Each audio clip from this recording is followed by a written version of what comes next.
नमस्कार दोस्तों।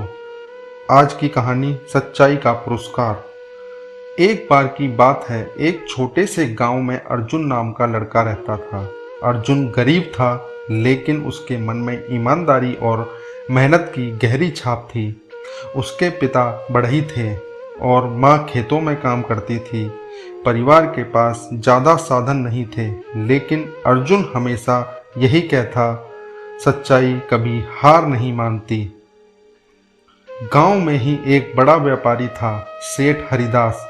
वह बहुत धनी था, लेकिन अपने काम के लिए भरोसेमंद लड़के की तलाश में था। उसने घोषणा की, जो भी मेरे प्रश्नों के सही उत्तर देगा और मेरी परीक्षा पास करेगा, उसे मैं अपने व्यापार में बड़ा पद दूंगा। दूसरे गांव के कई युवक सेठ के पास पहुंचे। अर्जुन भी पहुंचा। सेठ ने सभी युवकों को एक एक गमला दिया और कहा, इस गमले में बीज हैं, इन्हें घर ले जाओ।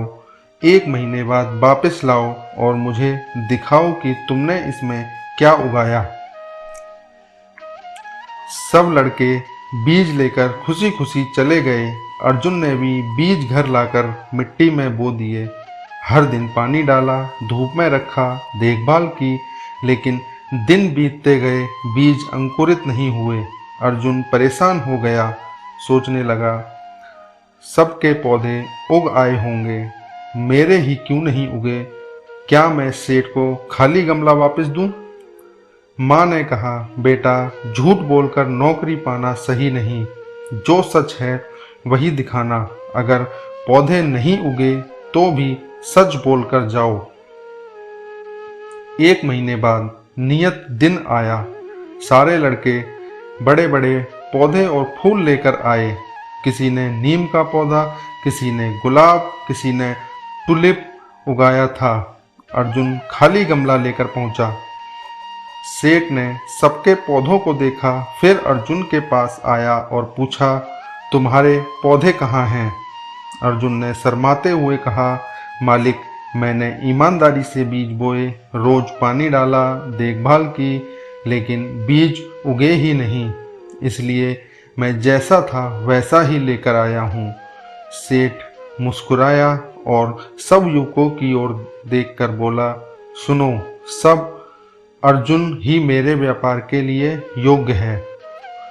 सभी हैरान रह गए।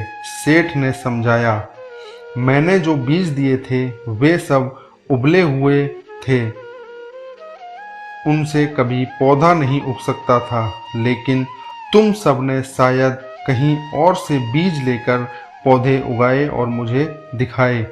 पर अर्जुन ने झूठ नहीं बोला। उसने खाली गमला ही वापस दिया, पर सच नहीं छोड़ा। फिर सेठ ने अर्जुन को अपने व्यापार का सबसे बड़ा पद दिया। गांव में अर्जुन की ईमानदारी की मिसाल दी जाने लगी।